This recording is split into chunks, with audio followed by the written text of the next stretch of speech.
Hey everybody, one last time at the AMRA MAP conference in Addison, Illinois, just outside of Chicago. We are at the K1 Indoor Indy Speedway, so can't wait for my last guest here because we're going to eat dinner, then we're going to race, go racing around the track. One of the great reasons to join AMRA MAP is the networking opportunities that we have. But I'm here with Adam Kimmel. He's the business manager, business development manager at Orbia, and they have several different divisions. Adam is especially over the refrigerant gases division, so commercial and automotive.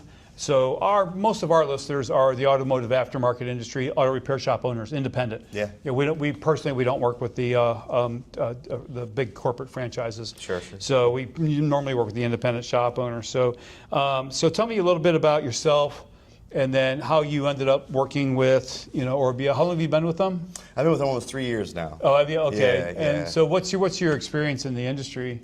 Yes, I was an engineer for most of it. So I was an R&D engineer for 15 years or so, and I got into business development because we would invent something new and nobody really understood what it was or how to use it. So I started explaining these kind of things and doing some kind of marketing article writing, and then I got into, all right, well, okay, just do this in front of a customer and make a presentation, that kind of thing. So I've been doing that for about 5 years now. About 5 years now? Mm-hmm. Okay, all right, great. So with the growing focus on eco-friendly practices, how is Orbia helping shops handle these gases responsibly while staying compliant with the regulations and all that? So yeah, I mean, regulation changes is the big driver for our industry. I mean, we're having new regulations seemingly every year, either on the global scale with HFC phase downs or segment by segment. So we're trying to stay on top of that and be a source of news for kind of what these regulations mean for various industries.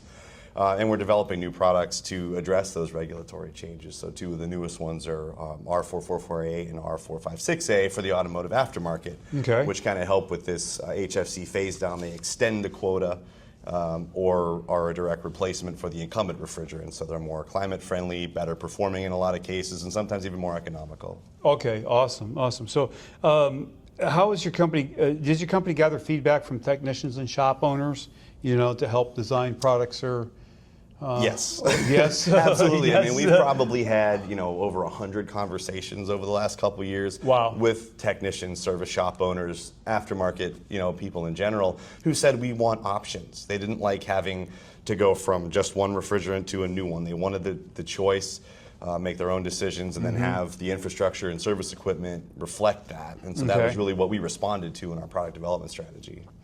Is there any of your products making life easier for the shop owner or the technician? Yeah, I mean, because they're composites or blended refrigerants, they're not single components, there's some nuance to them, right? The EPA requires them to have different fittings, and there's some different service handling things. So we routinely do trainings and are very involved in SAE, so making the standards for how to address these. So yeah, we're trying to bring the industry along with us. Are you? Okay. And working with service machine manufacturers to have machines and equipment to deal with these new refrigerants. So let's talk about competitors. What's your company apart from the competitor?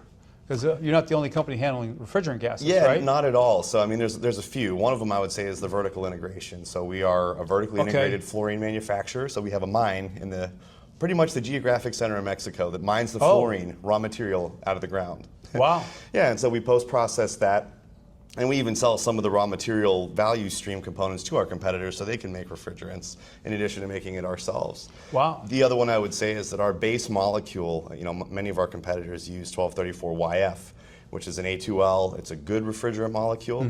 Our backbone molecule is 1234ZE, which is a little bit more stable than 1234YF, and it blends really nicely into these composites that lets us tailor a refrigerant to an application. So whatever the market needs or the regulations are dictating, we can blend up these materials using 1234ZE to meet the needs. And we're the only ones that are really doing these blends at production scale. Okay, well, how does the auto repair shop owner get these high quality gases?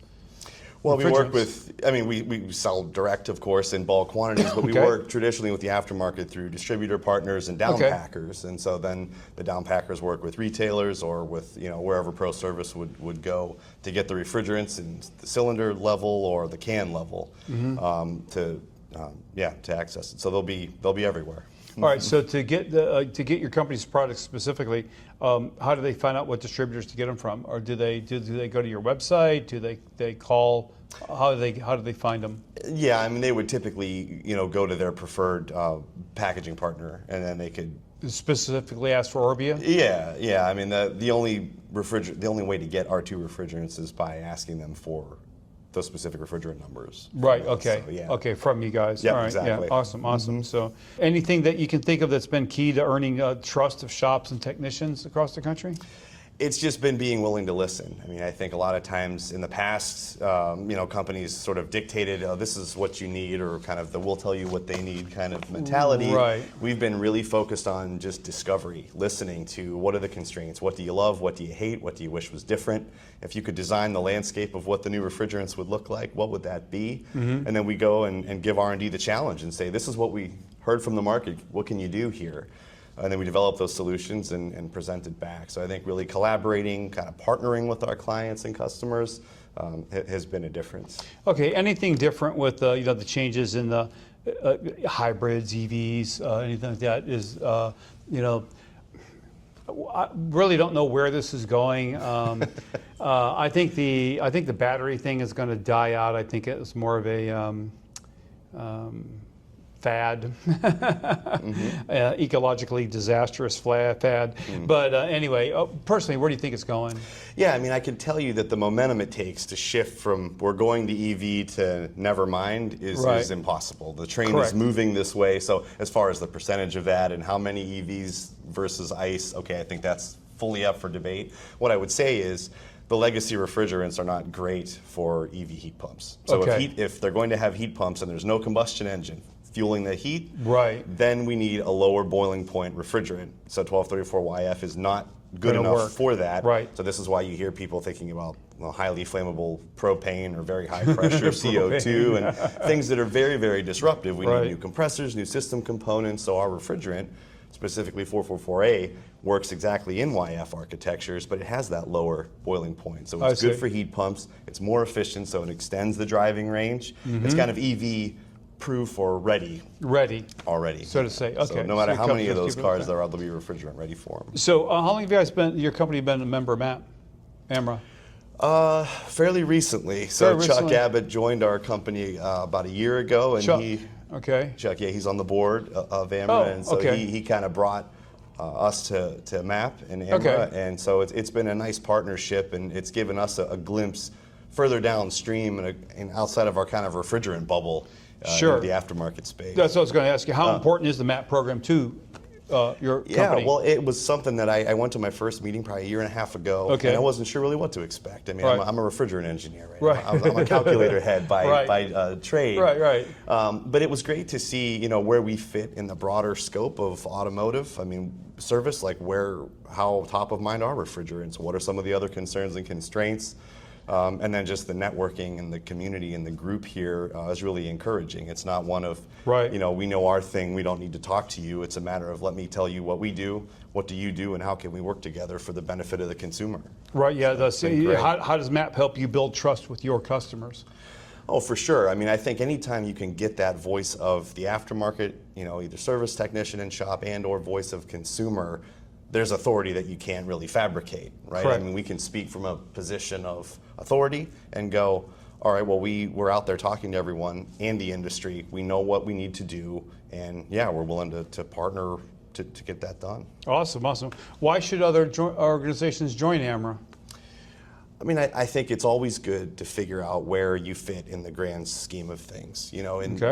Automotive and aftermarket is not a siloed thing. It's all these disciplines and systems in the vehicle, but they integrate and play together. And so I think in collaborating, good ideas come out of when smart people gather anyway. And so when all these systems are kind of put in the same room, innovation can breed from that. And I think it's been inspiring, even today, some of the conversations of, hey, have you thought about this? I mean, from somebody outside of our day-to-day coming in, listening to what we're doing, offering some suggestions.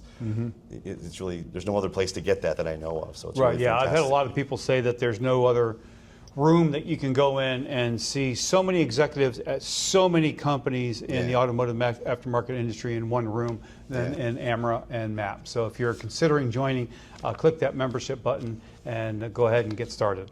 All right, Adam, I want to thank you for your time today because